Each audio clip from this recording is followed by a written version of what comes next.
लगभग एक सदी पहले जब भारत में सिनेमा की शुरुआत हुई थी, तब निर्देशकों का मूवीज बनाने के पीछे एक ही मोटिव था कि हम हमारी काल्पनिक कहानियों के द्वारा इस समाज में बदलाव लाने का कार्य करेंगे। फिल्म के द्वारा लोगों को समाज का आईना दिखाएंगे कि एक आदर्शवादी समाज किस तरह का होता है। जिस पीरियड में हमें दोस्ती, मदर इंडिया, कागज के फूल जैसी अनेकों आदर्शवादी कहानियां देखने को मिली। धीरे धीरे समय बीतता गया। समय की लहर के साथ सिनेमा जगत में भी हमें कई उतार चढ़ाव देखने को मिले। मॉडर्निज्म के नाम पर हर साल लोगों का टेस्ट बदलता गया और यही लोग माँ से मोमी और मोमी से सुगर मोमी तक इतना जल्दी शिफ्ट हो गए, आज आदर्श जैसे शब्द तो सिर्फ हिंदी शब्दकोश तक ही सीमित रह गए हैं। कोच आज की मूवी सिर्फ एक भेड़ चाल का हिस्सा बन चुकी है कि अगर इसने खून खराबा दिखाया और ये 100 करोड़ बटोर के ले जा रहा है, तो क्यों ना मैं भी वोलेंस दिखा के अपना गल्ला भर लूं। क्या तुम्हें याद है पिछले 2-3 साल में किसी बड़े सुपरस्टार ने कोई नॉन एक्शन मूवी दी हो, और अगर दी भी है तो उसने 600 से 700 करोड़ का कलेक्शन किया हो? सिंपल सा रीजन है, कोई देखना ही नहीं चाहता, सबको सिर्फ मार काट चाहिए। तभी तो आज एनिमल जैसी मूवी, जिसे इतना ज्यादा क्रिटिसाइज किया जा रहा है, वो 700 करोड़ के क्लब में पहुंच चुकी है। एंड उसी के साथ रिलीज हुई सेम बहादुर इतने पॉजिटिव रिव्यूज के बाद भी अभी तक 100 करोड़ का आंकड़ा भी पार नहीं कर पाई है। बट एक बात क्लियर कर दूं, मैं यहाँ पर एनिमल को क्रिटिसाइज करने नहीं बैठा हूँ भाई। मुझे मूवी अच्छी लगी। मैं देखा देखी मैं मूवी के खिलाफ दो बुरी बातें बोलकर अच्छाई का झंडा नहीं उड़ना चाहता। मैं सिर्फ मूवी के हो रहे क्रिटिसिज्म पर अपने ओपिनियन शेयर करना चाहता हूँ। दरअसल मैंने कल एक रील देखी जिसमें एक बहन जी मूवी के क्रिटिसिज्म को लेकर कुछ नेगेटिव पॉइंट्स उठा रही थी। अब मैं उनका नाम तो नहीं लेना चाहूंगा, मगर उनका मूवी को लेकर सबसे पहला सवाल था कि पूरी मूवी में इतनी ज्यादा मारकाट चल रही है, इतने लोग मारे जा रहे हैं, तो इन सब के बीच पुलिस प्रशासन कहाँ है? क्या ये कहानी इसी यूनिवर्स में एग्जिस्ट करती है या किसी दूसरी दुनिया की है? तो उन्हें मैं सबसे पहले तो ये कहना चाहता हूँ कि आप अपने माइंड में सबसे पहले ये बात क्लियर कर लो कि ये सिर्फ एक मूवी है, इसका रियलिटी से कोई लेना देना नहीं है। एंड दूसरी बात, आपने ये सवाल उठाया, मींस जाहिर है कि आपने अभी तक वर्ल्ड सिनेमा को पूरी तरह एक्सप्लोर ही नहीं किया। आपकी जानकारी के लिए बता दूं कि हमारी धरती पर जॉन विक जैसी मूवीज भी एग्जिस्ट करती है, जिनकी पॉलिटिक्स को लेकर तो किसी को कोई अता पता तक नहीं है। इसके बाद उनका कहना था कि इस मूवी का बच्चों पर क्या प्रभाव पड़ेगा, मूवी यूथ को बैड इन्फ्लुएंस कर रही है, ना ही हम इसे फैमिली के साथ देख सकते हैं। मतलब भाई यार, कुछ भी, अगर आप किसी चीज को क्रिटिसाइज करने आए हो तो अपना होमवर्क तो कंप्लीट करके आया करो। बहन, ये बात तो वांगा भी जानता था कि मूवी बच्चों के लिए नहीं है, तभी तो इसे ए सर्टिफिकेट मिला है, मींस ओनली फॉर एडल्ट्स। रही बात फैमिली के साथ देखने की, तो क्यों तुम्हारे पापा अभी 18 साल के नहीं हुए और तुम सारी की सारी मूवीज अपनी फैमिली के साथ ही देखते हो क्या? एंड अगर बात करें मूवी के इन्फ्लुएंस करने की, तो हाँ, इस बात से तो मैं भी एग्री करता हूँ कि ऐसी मूवीज का कई लोगों के मानसिक संतुलन पर गलत प्रभाव पड़ता है। कई ऐसी भी रिटार्डेड खोपड़ियां होती है जो ऐसे कैरेक्टर्स को अपना आइडल बना लेती है। लाइक अगर रणबीर ये सब कर रहा है तो मैं क्यों नहीं कर सकता? मैं भी तो एक अल्फा हूं। खासकर मेरी वाली जनरेशन, भाई इसमें तो इतने चूतिए भरे पड़े हैं कि ये लोग 15 सेकंड की रील से इन्फ्लुएंस हो जाते हैं। मेरे खुद के कई ऐसे दोस्त हैं जो टिकटॉकर्स को अपना आइडल मानते हैं। बट अगर बंदा 18 साल का है तो उसमें इतना दिमाग तो होना ही चाहिए कि वो अच्छे और बुरे में डिफरेंस कर सके। इनफैक्ट हमारी इंडियन गवर्नमेंट भी इस बात से एग्री करती है, तभी तो 18 साल के बाद बच्चों को वयस्क घोषित कर दिया जाता है। वो चुनाव में भाग ले सकता है, गाड़ी चला सकता है और कई अदर सोशल एक्टिविटीज में पार्टिसिपेट कर सकता है। मतलब वो कोई भी डिसीजन लेने के लायक हो चुका है। अब ऐसे में उसकी भी तो कुछ जिम्मेदारियां बनती है कि वो रणविजय जैसे फिक्शनल कैरेक्टर से इंस्पायर होने से पहले उन्हें पूरी तरह एनालाइज तो करे। अगर रणविजय ने ऐसे कांड किए तो उनका अंजाम भुगत रहा है। जो लोग ये क्यों नहीं समझ पा रहे कि उस कैरेक्टर की हालत क्या हो रखी है? उसकी बीवी उसे छोड़ के चली गई, उसके बच्चे चले गए, शरीर पूरा हिल चुका है, बहनें उसे मुंह नहीं लगा रही, and his father don't give a fuck about him. भाई अपने बाप के लिए इतना कुछ करने के बावजूद भी बंदा पूरी जिंदगी में उसके गले तक नहीं लग पाया। एक लड़का होने के नाते मैं उसे महसूस करता हूँ। मैं जानता हूँ कि हम लड़कों के लिए बाप का प्यार कितने मायने रखता है। कभी तुम भी तुम्हारे आसपास के किसी पुरुष से पूछ के देखना कि क्या तुमने तुम्हारे पिताजी को कभी गले लगाया है?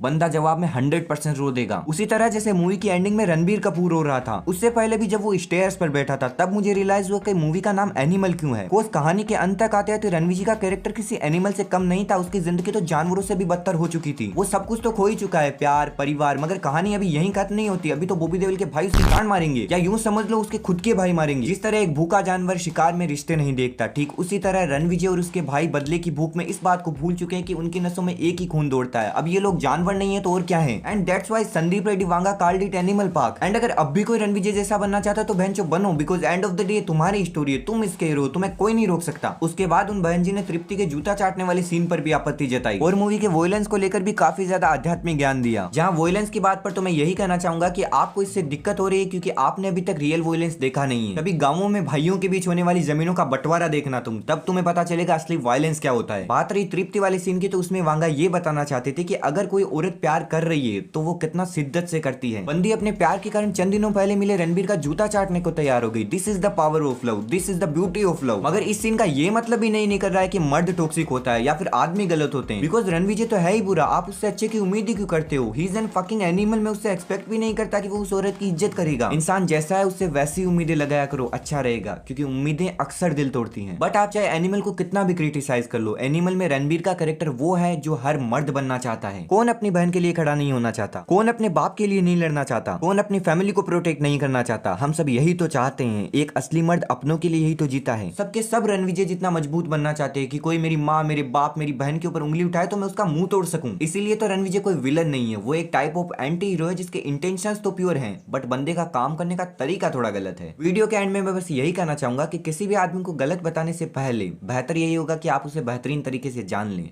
बिकॉज मर्द भी खूबसूरत होते हैं, उनके पास भी दिल होता है जो शायद तुमसे तो बेहतर ही धड़कता होगा। खैर छोड़ो, बाकी सब तुम अपने ओपिनियंस नीचे कमेंट में जरूर बताना। एंड अगर वीडियो पसंद आए तो वीडियो को लाइक एंड चैनल को सब्सक्राइब करना बिल्कुल मत भूलना।